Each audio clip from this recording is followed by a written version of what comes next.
absolut memiliki legitimasi. Injil Filipus, Injil Markus, Injil Lukas, Injil Thomas, Injil Maria, Injil yang lain, Injil lalala dan seterusnya. Banyak Injil yang kemudian ditolak. Siapa yang punya otoritas kemudian untuk mengatakan ini salah, ini benar, sementara yang ditolak itu ada nama Nabi Muhammad di dalamnya. Yang keempat, kita tahu bahwa umat Islam dengan Islamnya tidak pernah bersentuhan dengan kaidah-kaidah pemantapan akidah Islam dengan sumber-sumber atau kisi-kisi atau referensi yang berasal daripada meja kuliah atau universitas yang membahas tentang kristologi. Itu nggak ada. Jadi umat Islam dengan Islamnya, kerangka berpikir dalam berislam tidak dibangun dari pengetahuan umat Islam terhadap Bible atau dalil-dalil yang ada di dalamnya. Kenapa kami membawa itu? Karena Al-Quran kemudian ditolak oleh mereka yang tidak mau beriman kepada Quran. Maka kami membawa Yohanes 16. Sekiranya itu bisa membantu. Data nomor 12-nya, masih banyak hal yang harus kukatakan kepadamu, tetapi sekarang kamu belum sanggup untuk menanggungnya. Tetapi apabila dia datang, yaitu roh. Roh di sini tentu merujuk kepada Yohanes 3 nomor 34. Roh di sini berarti merujuk kepada manusia. Roh Tuhan yang diberikan kepada manusia, manusia itu penuh dengan roh Tuhan, bahwa berarti orang itu adalah seorang penyampai firman. Berarti kata Yesus dalam kitab saudara, masih banyak hal yang harus kukatakan kepadamu, tetapi sekarang kamu belum dapat menanggungnya. Tetapi apabila ia datang, berarti oknum lain, pribadi lain, manusia lain di luar Yesus, dialah yang akan memimpin kamu ke dalam seluruh kebenaran, sebab ia tidak akan berkata-kata dari dirinya sendiri, tetapi segala sesuatu yang didengarnya, itulah yang akan dikatakannya, dan ia akan memberitakan kepadamu hal-hal yang akan datang. Permasalahan muncul kemudian. Ada yang datang setelah Yesus, kata Kristen Roh Kudus, itu Tuhan. Permasalahannya di mana? Kalau Tuhan yang disebut roh kebenaran ini, kenapa dia tidak bisa berkata-kata dari dirinya? Kenapa dia harus masih mendengarkan dari sumber lain untuk mengatakan satu pemberitaan? Ini bukan sifat Tuhan, ini sifat makhluk. Nah, kesalahan Kristen di situ, keteteran Kristen di sana, hanyut, dilempar jauh-jauh oleh Bibelnya sendiri. Sebab ia tidak akan berkata-kata dari dirinya sendiri. Gugur Roh Kudus sebagai Tuhan. Gugur. Yang benar adalah roh kebenaran itu adalah manusia yang ada di dalamnya penuh dengan roh hikmat, roh Tuhan. Dikala dia berbicara, maka lisannya yang terlontar hanyalah firman Tuhan. Ini sekarang kita uji bagaimana kaidah yang muncul di dalam imannya umat Islam ketika kemudian Nabi Muhammad SAW datang mengajarkan tentang bagaimana beliau mengajarkan Al-Quranul Karim kepada umat Islam. Jelas apa yang diucapkan bukan berasal dari nafsunya, bukan berasal dari syahwatnya. Yang disampaikan berasal dari apa yang didengarkan dari Tuhan, itulah yang disampaikan. Makanya Nabi Muhammad sedikit pun tak ada bercerita tentang ibunya. Kangen, rindu, sayang sama yang telah melahirkannya. Tapi dia kemudian disibukkan menyampaikan tentang ibunya orang lain, semisal Siti Maryam.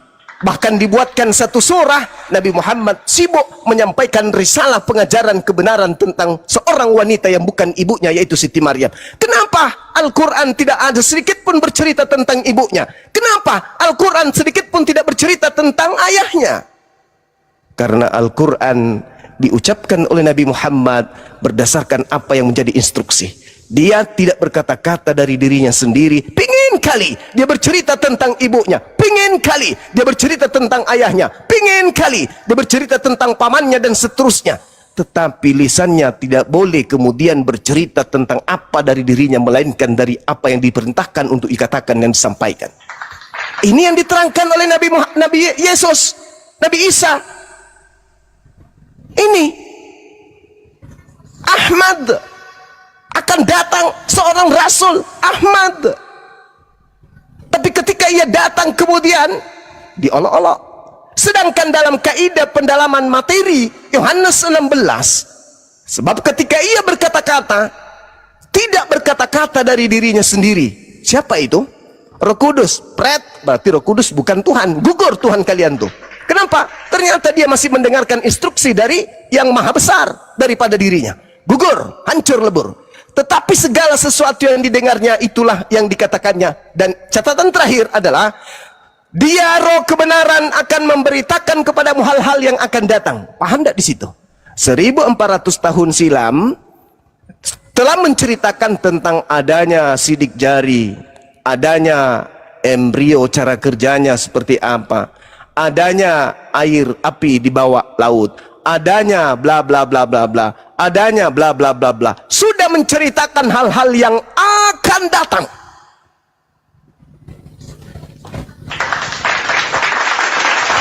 Artinya yang diceritakan hari itu ketika ia bercerita akan terbukti di masa depan. Dan itulah Al-Quran yang terlontar dari mulut Nabi Muhammad, yang tidak bercerita dari dirinya sendiri, tetapi segala sesuatu yang didengarkan dari Roh Kudus, itulah yang disampaikan si roh kebenaran. Kembali kepada pertanyaan saya, saudaraku, yang tadi mudah-mudahan masih diingat. Adakah perjanjian agung di dalam kitabnya Yahudi atau di kitab manapun yang menceritakan tentang nabinya atau rasulnya orang Kristen, yaitu Paulus? Silakan. Kalau materi yang saya agak berat, sampaikan agak berat biar kita turunkan levelnya. Silakan. Oke, Bang Juma ini terlalu menyudutkan kalau menurut saya ya, terlalu intimidasi, seolah-olah tidak mampu menjawab ya. Bang Juma ya, saya membaca Alkitab ya Bang Juma ya. Jadi dari Kejadian sampai Wahyu saya baca sampai Wahyu. Jadi gini Bang Juma,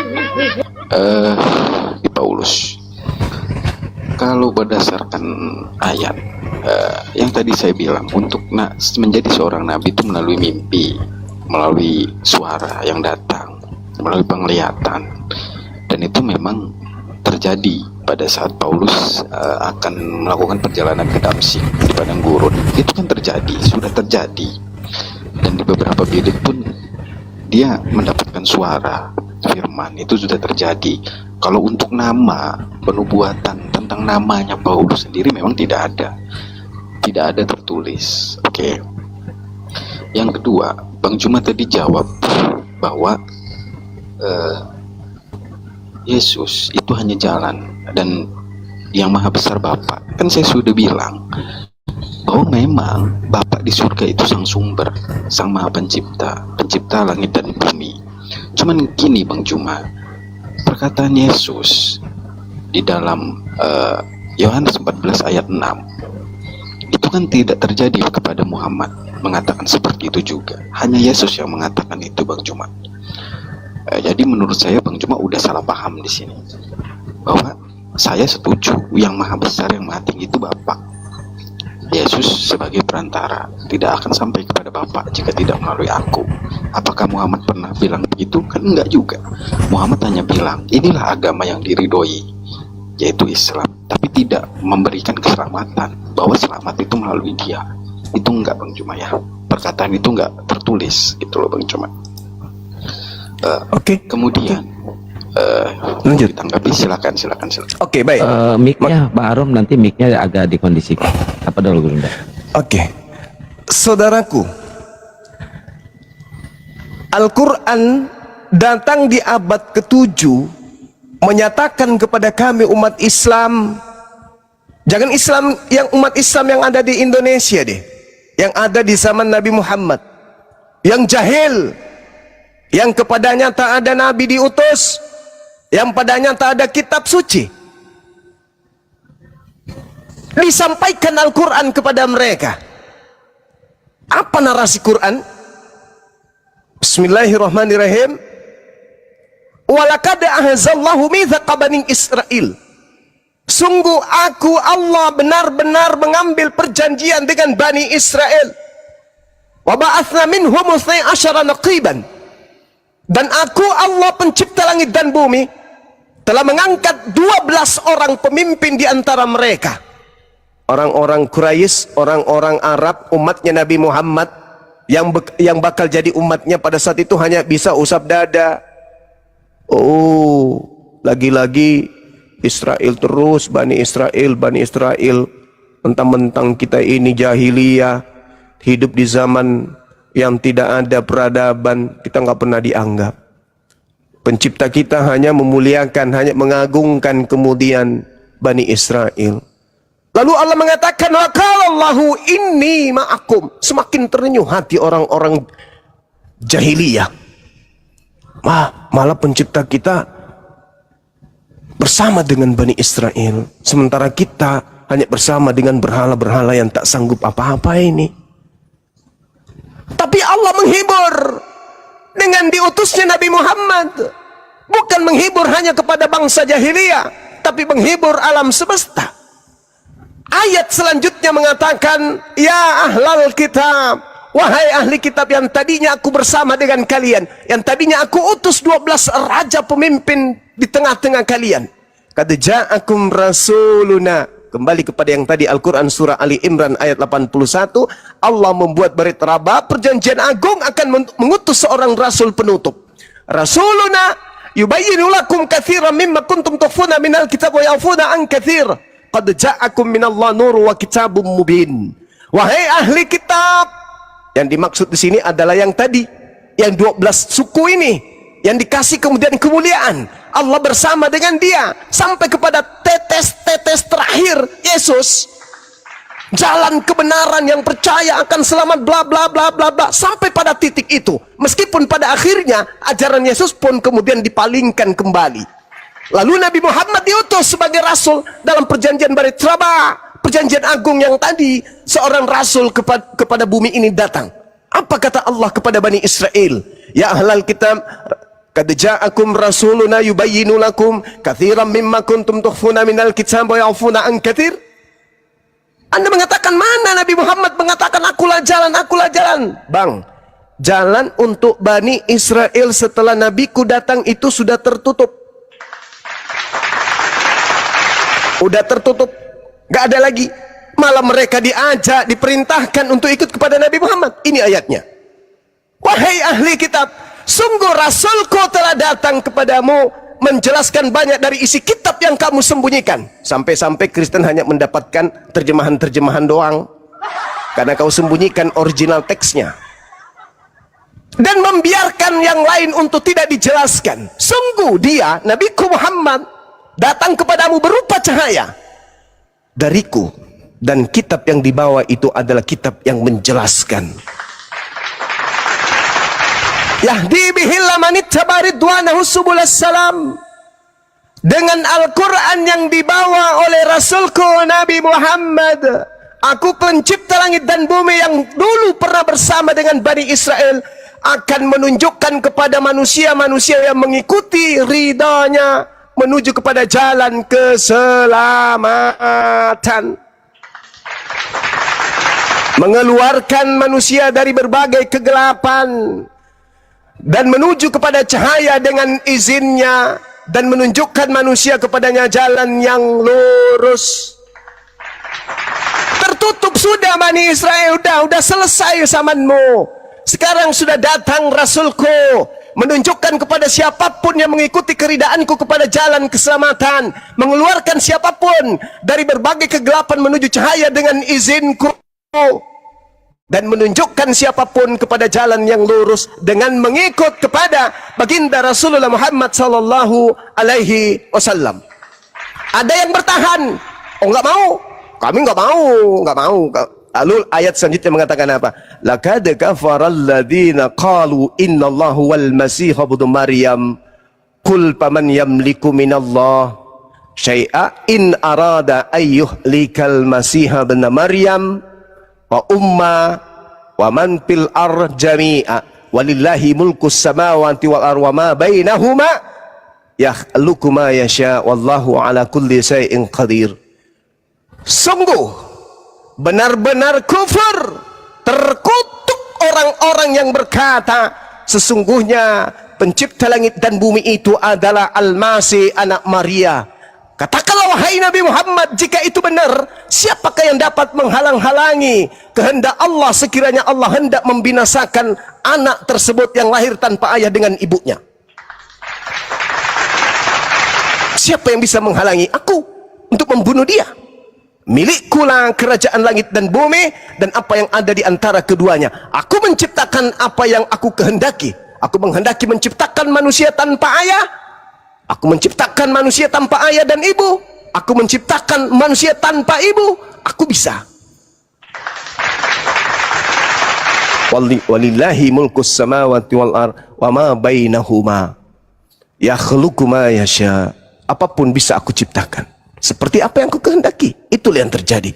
Jadi salah ketika ada orang kemudian dihentikan ajaran yang datang kepada kaum Israel, lalu membuat kemudian nabi terakhir yang diutus kepada mereka menjadi Tuhan.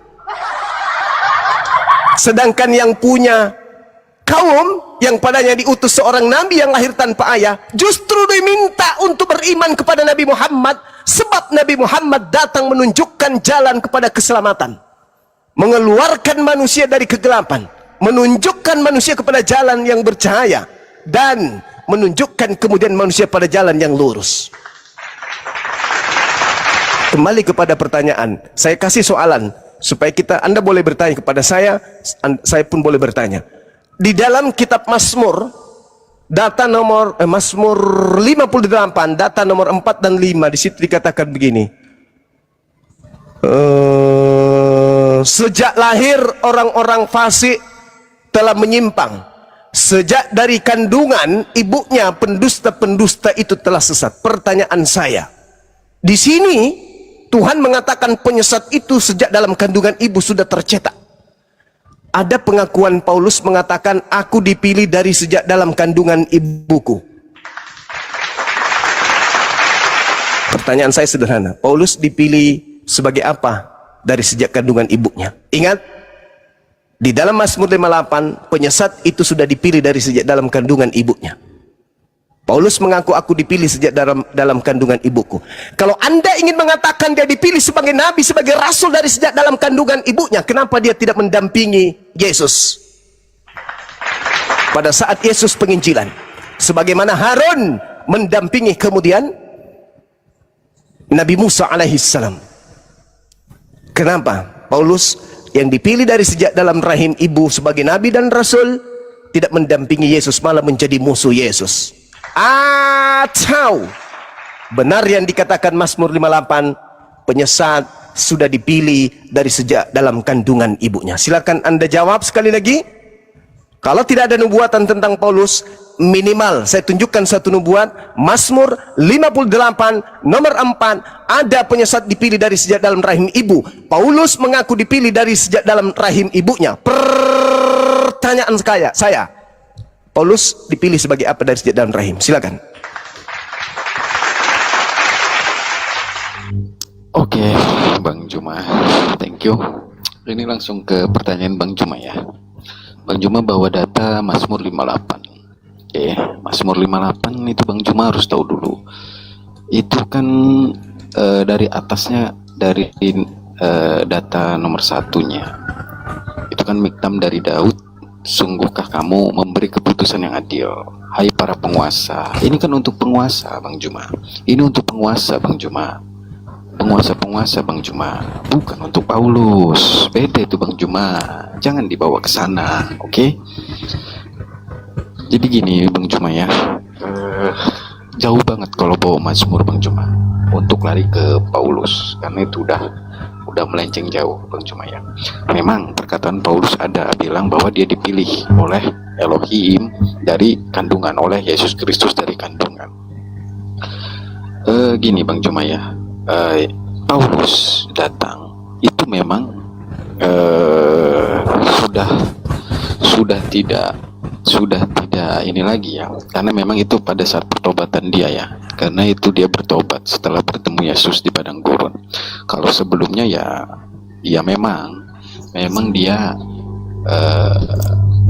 pembunuh ya, saya akuin dia pembunuh. Cuman gini Bang Juma ya, kita masih bahas tentang kenabian.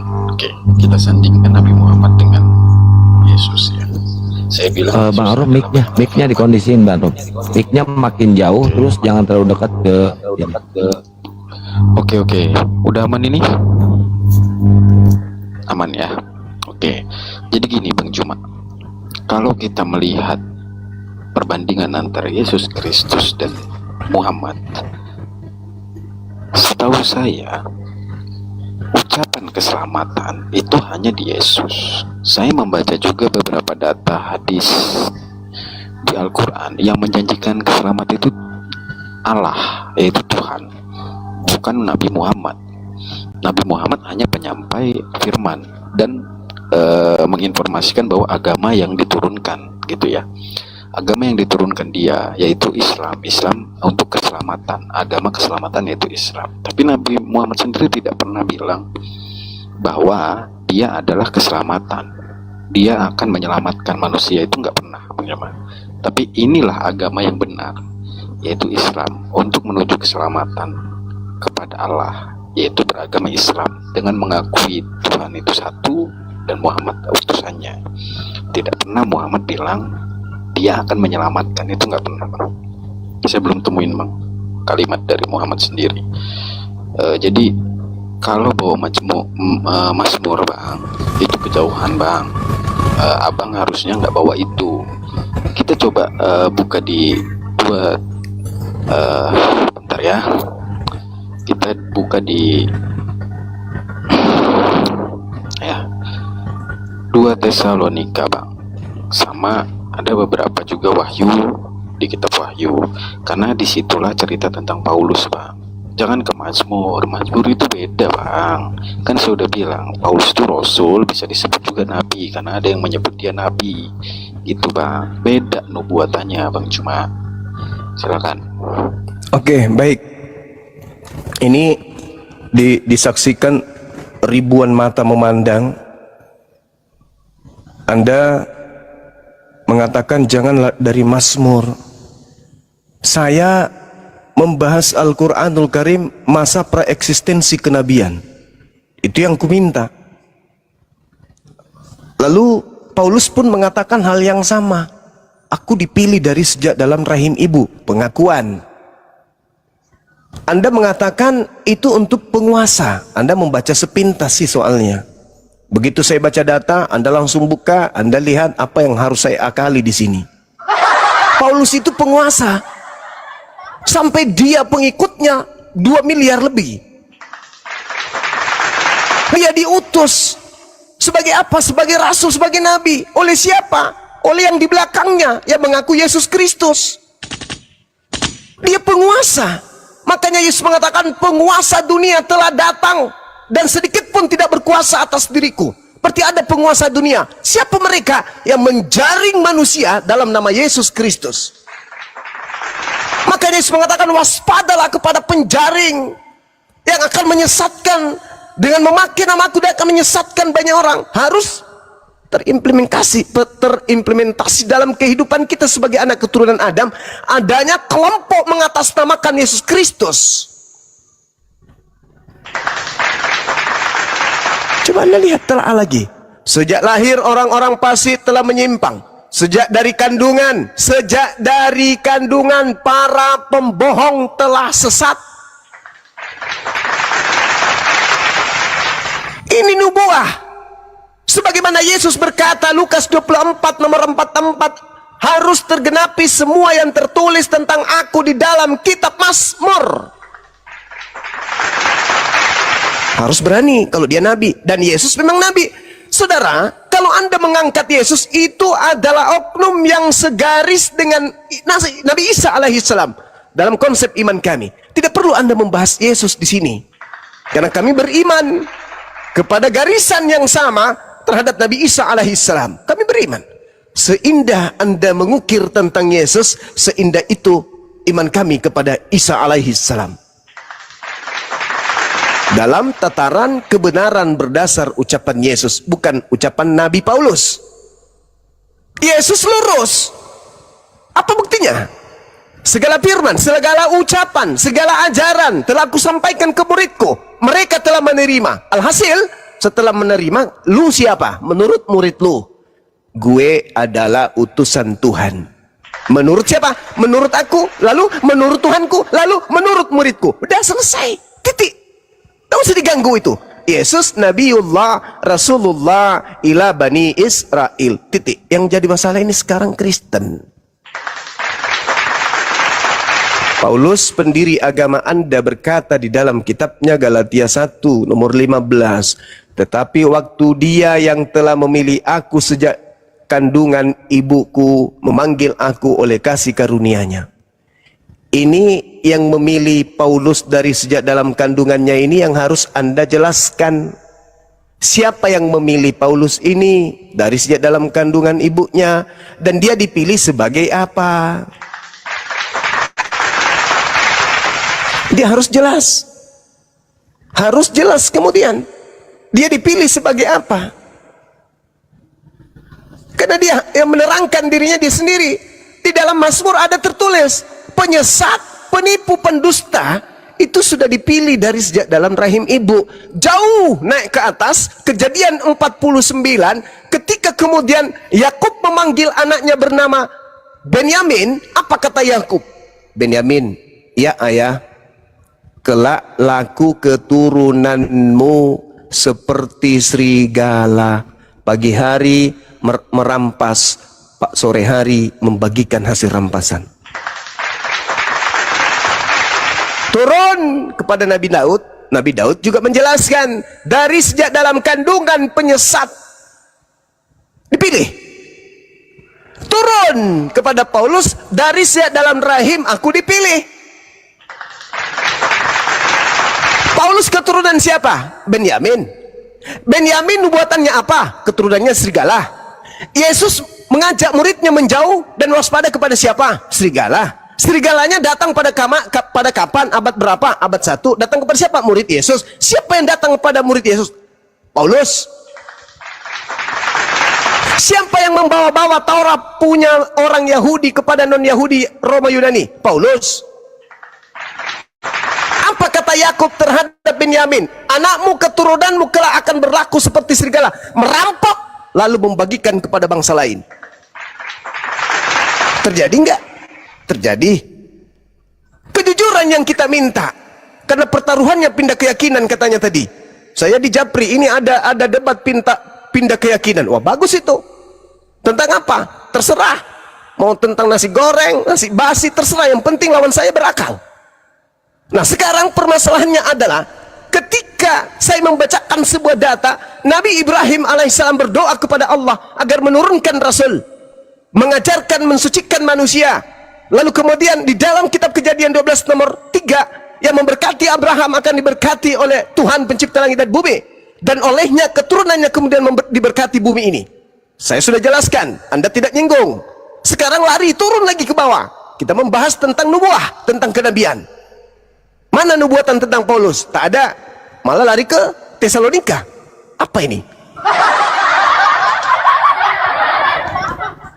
Jadi, saudaraku, saya bukan mau menyudutkan, enggak. Tapi ini ranah diskusi. Sejatinya diskusi itu dibangun supaya ada manfaatnya buat kita.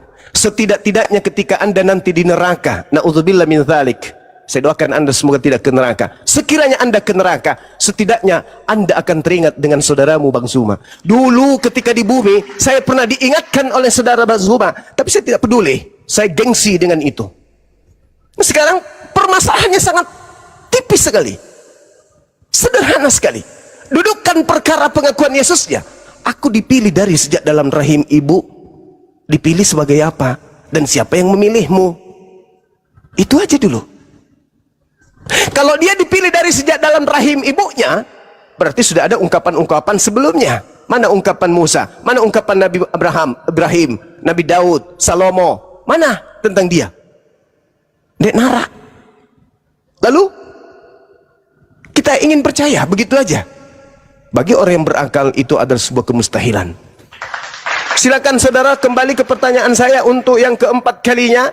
Paulus yang memilihnya dari sejak dalam kandungan ibunya itu sopo dan dipilih sebagai siapa? Dipilih sebagai apa? Silakan.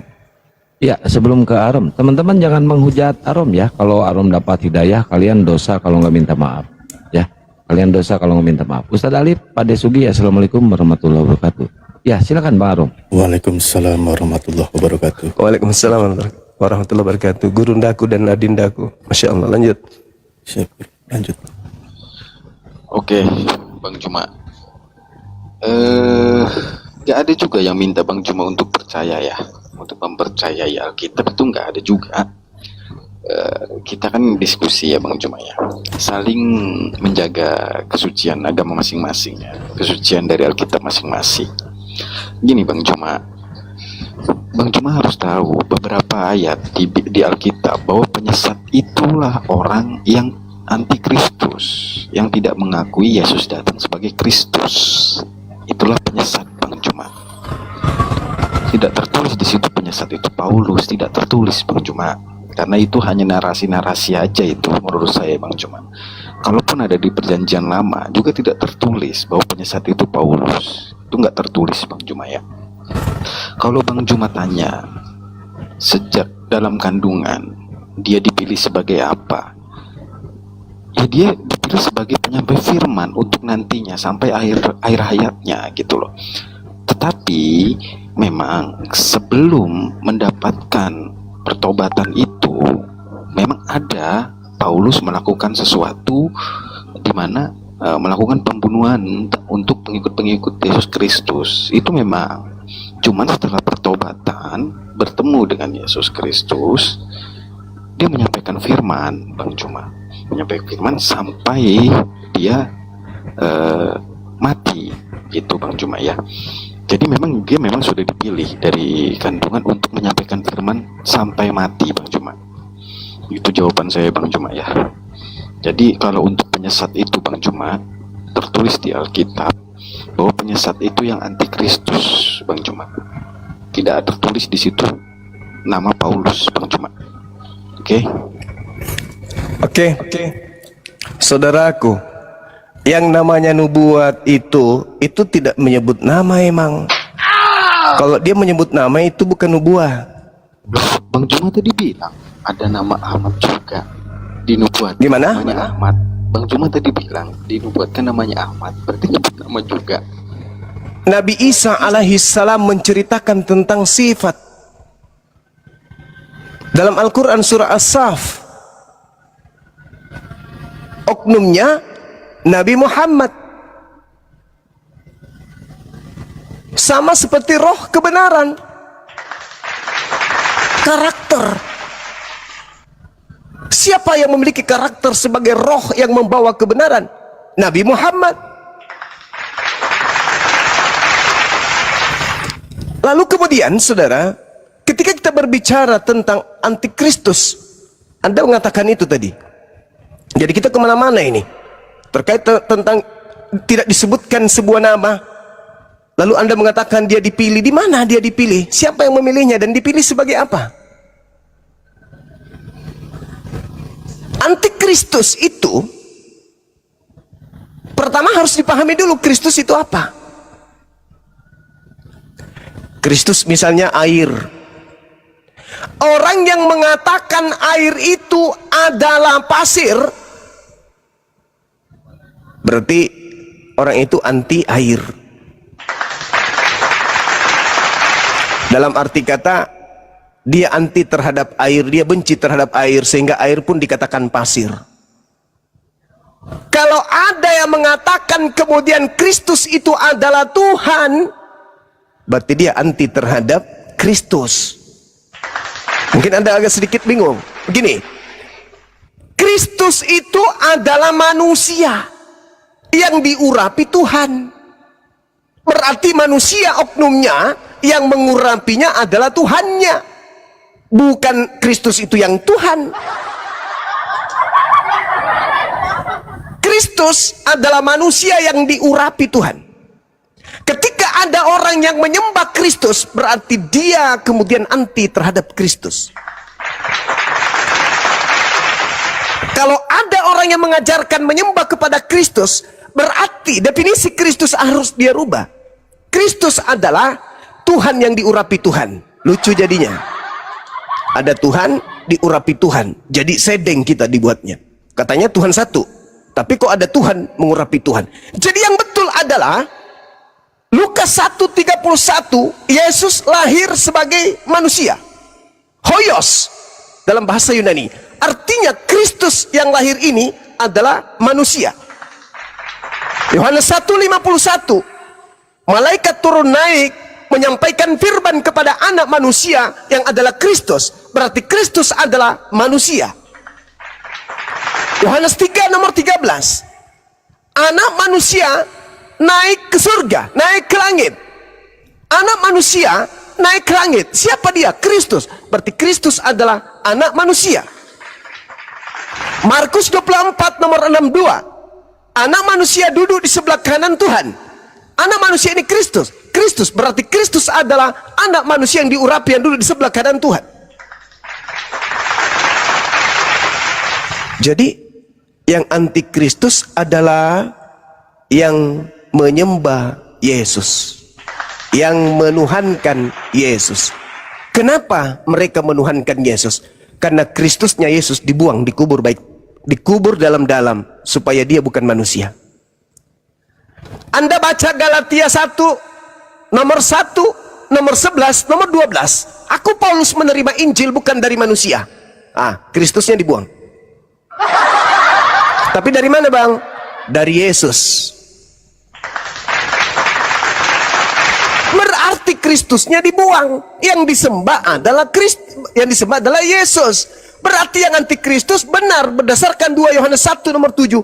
Penyesat, penipu, pembohong, planos, pergi ke seluruh dunia, tidak mengaku Yesus datang sebagai manusia. Itulah antikristus. Tanya Paulus, ya paman, yang datang kepadamu manusia atau bukan? Bukan. Lalu siapa? Yesus. Kena deh. Gini Bang Juma, izin potong ya sebentar. Bang Juma kayaknya udah lari kemana-mana ini Bang Juma. Bang Juma ini nggak ngerti konsep ketuhanan di kekristenan. Mereka itu bukan seperti itu konsepnya Bang Juma.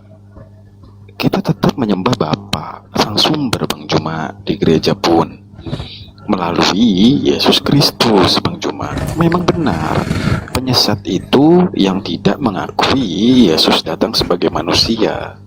Itu memang datanya Bang Juma. Tapi nggak bisa Bang Juma menceng ke sana, bilang umat Kristen sesat, menuhankan Yesus. Bang Juma nggak tahu konsep ketuhanan di dalam kekristenan gimana kan? Iya kan? Jadi gini Bang Juma, menurut hemat saya ya Bang Juma ya, dari umat-umat Kristen yang menuhankan Yesus bukan berarti dia tidak menuhankan Bapa Bang Juma. Bapa itulah sesembahan kami, Sang Sumber, Sang Pencipta. Dialah yang menjadikan semuanya Bang Juma. Yesus Melalui Yesus. Ya, Yesus dilalui sebagai manusia atau sebagai Tuhan juga? Sebagai manusia kan datanya. Bukan Tuhan. Gini, Bang Juma kan sebentar dulu. Bang Juma kan bilang Kristen itu menyembah Yesus. Yesus itu perantara Bang Juma, yang dimaksudkan kami itu perantara di gereja kita. Tapi Tuhan juga. Tuhan Bapak lah, kita nyembah Bapak. Ini kan bukan Yesus. Kita ngomong sembah kan Bang Juma. Ya, bukan Yesus. Kita ngomong sembah dulu kan ini. Tidak usah terlalu berbelit-belit. Yang kalian anggap Tuhan dan yang kalian ibadahi itu Yesus juga kan? Perantara. Maksudnya perantara itu jangan pakai tipuan dong. Maksudnya kami menyembah Bapa melalui menyembah Yesus, betul? Iya dong. Iya dong.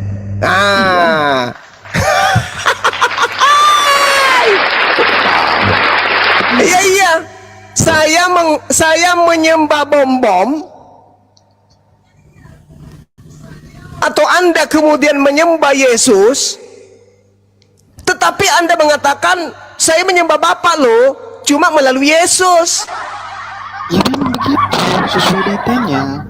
Saya tanya tidak ada yang sampai kepada Bapa. Jika tidak Itu sama dengan Anda kemudian menyembah Yesus dalam nama Bapa atau menyembah Bapa dalam nama Yesus. Iya. Nah, sekarang kalau demikian adanya, Anda sembah Yesusnya, berarti Anda menghilangkan Kristusnya, berarti Anda antikristus. Kristus ini manusia kan? Iya, iya. Nah, terus kenapa Anda menyembah dia? Bang, kita memuji, menyembah Bapa melalui Yesus. Dengan cara menyembah Yesus. Ya memang di gereja seperti itu. Ya itulah yang kumaksud. Itulah yang kumaksud. Gini bang, gini. Sekarang, bang, gini, bang. sekarang begini, Gini, sabar, bang, sabar. Gini bang. Nanti dulu, abang ini Silakan. banyak jemaat di bawah ya bang ya. Jadi gini, data aku dan Bapak adalah satu. Itulah konsep kita di Kristen bang. Baptis atas nama Bapa, Putra dan Roh Kudus, itulah konsep kita bang. Oke, jadi abang nggak bisa kalau masuk tanpa pengetahuan yang dalam tentang kekristenan bang. Abang, Saya sudah sampai ke situ, saudara. Kalian menganggap jalan ke Monas adalah Monas.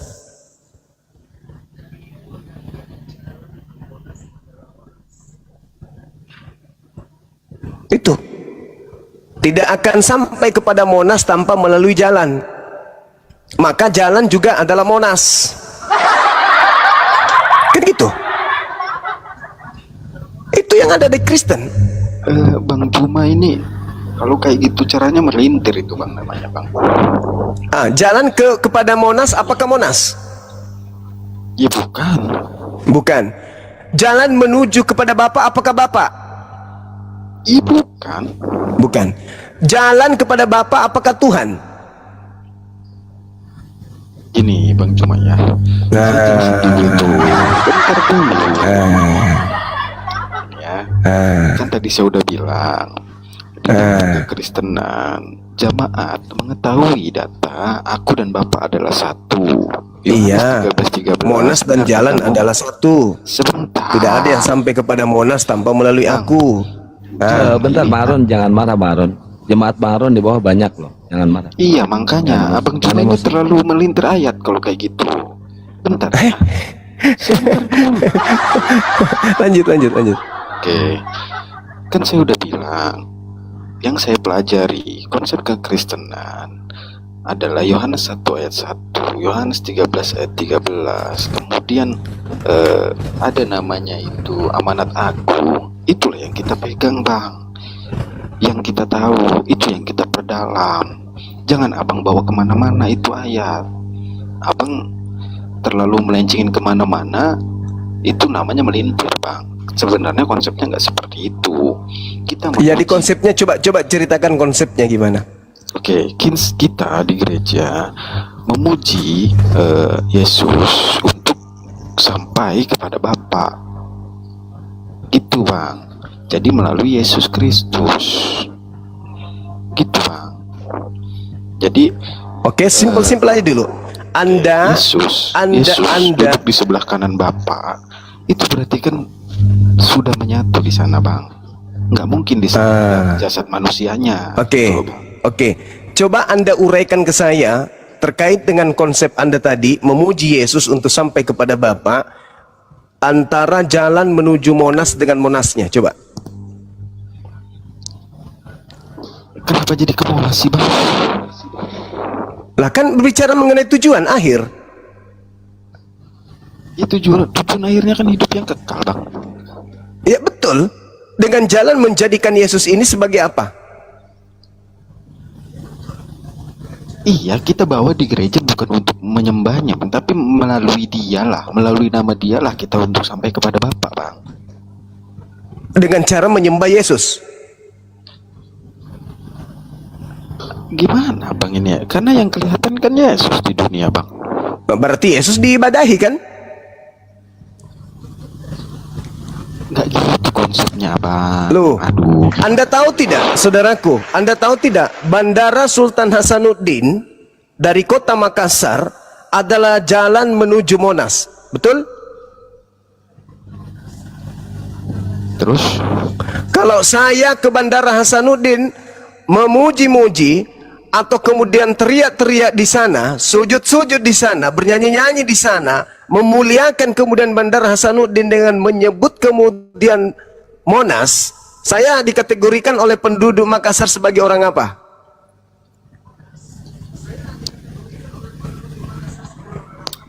abang bawanya jauh ininya. Enggak dong, analoginya. justru itu sesederhana itu loh. Yesus itu manusia, hamba Tuhan, ciptaan Tuhan. Anda mengambil Yesus sebagai perantara menuju kepada Tuhan dengan konsep yang berbeda, dengan konsep yang salah. Kok konsep salah? Sekarang pertanyaan saya sesederhana itu. Ketika saya ke Bandara Hasanuddin, menganggap kemudian jalan menuju Monas harus melalui Bandara Hasanuddin. Saya menjadikan Bandara Hasanuddin itu sebagai jalan atau sebagai Monas? Jalan karena lewat situ. Ya, jalan. Berarti saya lewati kan? Betul. Nah, bagaimana dengan konsep Yesus di gereja? Kan tadi udah aku jawabnya, Bang. Kenapa jadi? Anda menjadikan Yesus sebagai Monas. Ya karena dia yang sudah duduk di sebelah kanan Bang. Nah, berarti saya menjadikan Bandara Hasanuddin Monas. Saya masuk kategori apa di situ? Gini, Bang. Orang waras atau orang gila? Nggak ada yang waras. Gile lu, Ndro. Gila. Ya gila lah. Ketika saya kamu mau kemana, Dek? Aku mau ke Monas. Cek per cek, dia pergi ke Bandara Sultan Hasanuddin. Apa dia bikin di sana? Oh, indah kali Monas ini ya. Oh, banyak pesawat segala macam. Karena dia menganggap untuk sampai kepada Monas harus melalui Bandara Hasanuddin. Tetapi cara metodenya keliru, mengikuti pagan. Harusnya ketika dikatakan Bandara Hasanuddin jalan menuju kepada Monas dan sampai ke Monas tanpa melalui Bandara Sultan Hasanuddin, harusnya apa yang menjadi rambu aturan Bandara Sultan Hasanuddin harus saya lewati aturan itu untuk sampai kepada Monas. Terima kasih ya Bandara Hasanuddin, olehmu saya sampai kepada tujuanku, yaitu Monas. Itu kan abang analogi jalan. Jalan yang Yesus jalan atau tujuan? Yesus jalan atau tujuan? Kutanya sama abang, sekarang Yesus di mana? Duduk di sebelah kanan Tuhannya. Itu kan dia udah pindah di sana, Bang. Yang dekat. Lah, sama sekarang Bapak kalian ini. di mana? Sekarang kalian di mana? Dan apa yang dititipkan Yesus kepada kalian? Keselamatan Dengan cara mengenal Bapak. mengenal Bapa. Bapa itu Yesus. Bapak itu sang sumber. Bapa itu Yesus. Bukan. Bukan. Bandara Hasanuddin itu Monas. Bukan. Bukan. Tapi Salah Bandara tidak Hasanuddin kalau ada tetap orang di menganggap Monas. sampai kepada Monas tapi hanya muter-muter Tapi di bandara. Tapi Bandara Hasanuddin nggak pergi ke Monas. Tapi kalau Yesus pergi ke Bapa, itu beda. Nah, kelirunya di situ. Beda. Abang yang Oleh keliru. karena jalan Bandara Hasanuddin Abang yang dilipat-lipat, keliru. digulung-gulung sampai ke Monas, sampai jalan Anda anggap Monas juga, bisa. ya kan? Iya memang. Ah, Di Monas. kelirunya itu di situ. Ternyata sama saudara-saudara, Kata kalau bertanya Bandara sama abang. Sultan Hasanuddin Bertanya digulung sama abang dulu. sampai ke Bertanya Monas, dulu sama ternyata abang. bandara itu juga Monas. Kutanya dulu sama Alamak. abang. Kutanya dulu sama. Parah ini. Kutanya dulu sama abang. Iya, Oke. Ada tukang parkir di Monas itu. ada. Ketika dia keluar Monas, ditanya, Iya. kau kerja di mana? Dia bilang di Monas, Bang. Tetap dia di Monas. Karena memang sudah Apakah di dia Monas? Apakah orang ini Monas? Bukan. Bukan. Apakah Yesus Monas? Bukan. Kok gimana ceritanya Yesus Monas? Monas itu Bapak. Yesus adalah jalan ke Monas. Hakikatnya bawa sama Monas, nggak? Bang. Jangan bawa Monas dulu ini. Ya nggak apa-apa supaya kalian mengerti. Sesederhana itu. Karena Yesus itu mengidentikan dirinya jalan. Tidak ada yang sampai kepada Bapa tanpa melalui aku. Maksudnya adalah jangan kau melalui jalan Paulus, jangan kau melalui jalan yang lain, tapi melalui aku. Apa yang aku ajarkan? Tuh, apa yang kau lakukan? Itu yang kau praktekkan. Apa yang saya lisankan, itu yang kau dengarkan. Apa yang saya kerjakan, itu yang kau kerjakan. Itu maksudnya melalui aku. Bukan malah menuhankan aku supaya kau sampai kepada Bapa. Sembahlah aku supaya kau sampai kepada Bapa. Bukan begitu. Barang siapa yang percaya kepadaku, Yohanes 14 nomor 12, dia juga akan melakukan pekerjaan yang aku lakukan. Betul. Nah, Betul. terus kenapa Kristen di gereja menyembah Yesus? Abang yang nggak ngerti, abang tanya pada jamaat juga pasti akan menjawab, bang. Abang itu terlalu kecil itu pertanyaan begitu. Kan udah dijawab. Untuk sampai kepada Bapa, abang juga tahu harus melalui Yesus. Ya, melalui Yesus itu yang bermasalah. Kok bermasalah pula? Iya, karena melalui Yesus itu maksud Anda menyembah Yesus. Iya kan? Memuji dan mengagungkan Nah, itu. namanya. Itu kan lucu. Ketika Anda beribadah menyembah kepada objek, berarti dia objek ini yang paling tertinggi. Karena Anda kemudian menjadikannya sebagai sembahan. Ketika Anda mengatakan kami menyembah Yesus dan juga menyembah Bapa, berarti Anda sudah syirik, menduakan Tuhan. Sedangkan melalui aku untuk sampai kepada Bapa, maksudnya melalui ajaranku, bukan beribadah menyembahku. Itu syirik namanya. Ketika Anda mengakui pencipta langit dan bumi itu Bapa, lalu kemudian ada ciptaannya bernama Yesus, untuk sampai di sana Anda kemudian menganggap dia itu adalah Bapa itu sendiri. Tidak ada yang sampai kepada Bapa tanpa melalui Yesus. Maka dengan menyembah Yesus kita akan sampai kepada Bapa. Itu keliru. Yesus juru selamat. Lah, keliru lah bang. Enggak. Keliru sangat itu bang. Aduh, Karena gimana ini ya? Anda menyembah jalan. Di mana jalan ini justru mengarahkan Anda untuk menyembah kepada sana Bapak. Bukan ke saya ini hanya juru tunjuk. Kepada siapa kamu harus tunduk, kepada siapa kamu harus menyembah. Akulah orangnya yang menunjukkan itu. Maka Yesus dikatakan juru selamat, bukan sang pemberi selamat. Dia cuma juru, sama seperti juru parkir. Bukan parkir, tapi juru parkir. Juru masak, bukan berarti dia masakan, tapi dia juru masak. Juru kemudi, bukan berarti dia kemudi, tapi dia mengarahkan kemudi. Sekarang gini bang, di Islam pun harus mengikuti Nabi Muhammad kan? Yes. Iya, sama kita bang. Tapi kami tidak menyembahnya seperti kalian. Tapi kan ikutin perintah semuanya. Ya, mengikuti perintahnya. Adakah kemudian perintahnya menuhankan dirinya, menyembah dirinya untuk sampai kepada Allah? Ya memang di kekristenan juga nggak ada. Lah, Begitu. kalian mendudukkan Yesus itu sebagai Bapa itu sendiri yang turun ke bumi menjadi manusia, betul? Bukan kita yang menduduk. Itu yang masih derajat dengan Yesus di surga. Astagfirullahalazim, ya Allah ya Karim. Ini yang kalian sembunyikan, ternyata Yesus dan Bapa sederajat. Oh, ini nggak begitu bang. Lah, tadi dengar nggak teman-teman? Dia tadi mengatakan bahwa Yesus dan Bapa sederajat, betul nggak? Gini bang, gini bang ya. Betul nggak? Saya ulang dulu. Betul tidak Anda tadi mengatakan Yesus dan Bapa sederajat?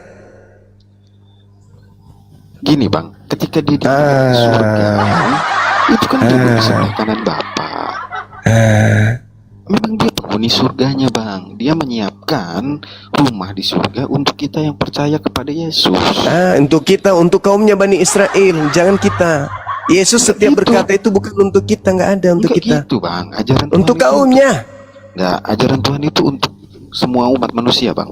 Tidak ada itu. Ketika Anda mengatakan untuk semua umat, Yesus berbicara setiap saat itu untuk kaumnya Bani Israel. Tidak pernah dia berbicara untuk non Israel, nggak pernah. Yesus menawarkan jalan itu hanya untuk kaumnya saja, bukan kepada bangsa lain.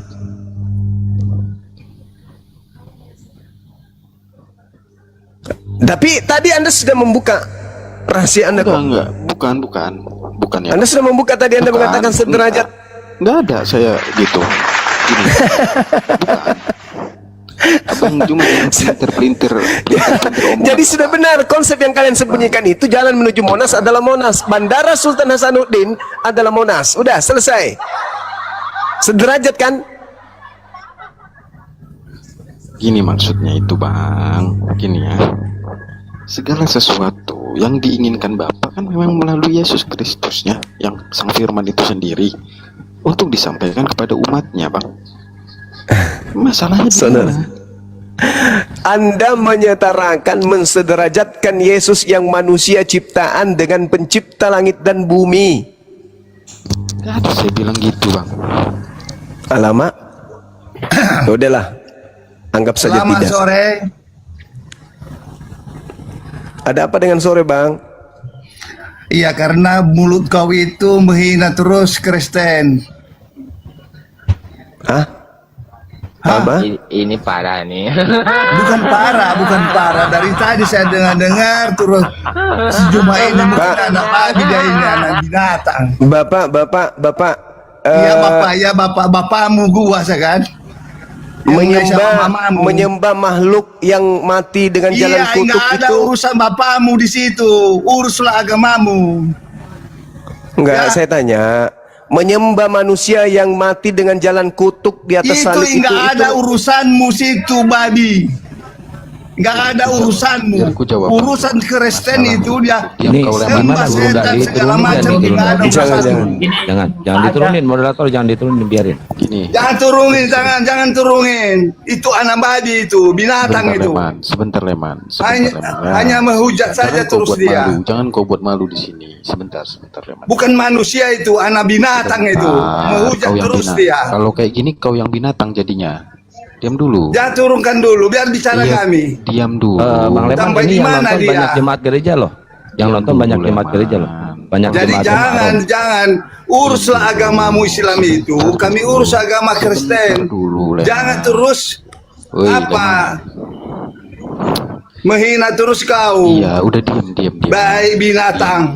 Hei, diam dulu. Nggak ada Anjing menghina. kau. Nggak ada menghina di sini. Kalau jumpa saja kita kuhu. Oke ya, Leman. Di sini nggak ada menghujat. Bang Juma yang disampaikan semua data yang ada di Alkitab, saya percaya itu karena ada. Saya sudah baca juga beberapa. Literasi tentang Bang Juma juga saya sudah baca beberapa. Cuman ada beberapa ayat yang memang Bang Juma tafsirkan sendiri. Itu sih Bang Juma. Harusnya nggak perlu ditafsirkan sendiri lah. Dan begitu. Contohnya bang, yang saya Sekarang tafsir gini. sendiri yang mana? Sekarang gini, Bang Juma bilang Yesus itu mati terkutuk. Iya. San banget Bang Juma bilang. Paulus yang mengatakan itu kok. Sebentar. Maksud dari ayat itu kan Yesus untuk menggenapi hukum Taurat, Bang, dengan cara menjadi kutuk. Untuk kutuk hukum Taurat itu loh, Bang. Itu loh, bukan orangnya, Bang. Lah, salah sendiri kenapa mengutip kepada dalil Bible, dalil kitabnya Yahudi, Paulus ini, sebab ada tertulis, terkutuklah orang yang mati digantung. Siapa yang mati digantung di situ, Bang? Yesus. Lah, jadi yang terkutuk siapa? Bukan orangnya, Bang. Astagfirullahalazim, ya Allah ya Karim. Saya yang dituduh mentafsir, padahal dia yang mentafsir. Paulus yang berkata, sebab ada tertulis, terkutuklah orang yang mati digantung di atas salib. Pertanyaan saya, yang digantung di situ siapa orangnya? Yesus. Yang dikutuk di situ siapa? Kan ada kalimat awalnya, kutuk hukum Taurat, Bang. Nah sekarang orang Kristen Abang kalau nggak tidak belajar menjalankan filsafat. hukum Torah, orang Kristen kalau tidak menjalankan hukum Torah, terkutuk nggak Kristen? Ya makanya ada 10 hukum Taurat yang kita ikuti. Saya ulang lagi, terkutuk nggak orang Kristen kalau tidak melakukan hukum Taurat? Ya terkutuk lah. Di mana dalilnya Taurat itu untuk Kristen? Ya nggak ada, memang. Ya memang nggak ada. Sebab Berarti kasih- kalian sebab kasih hanya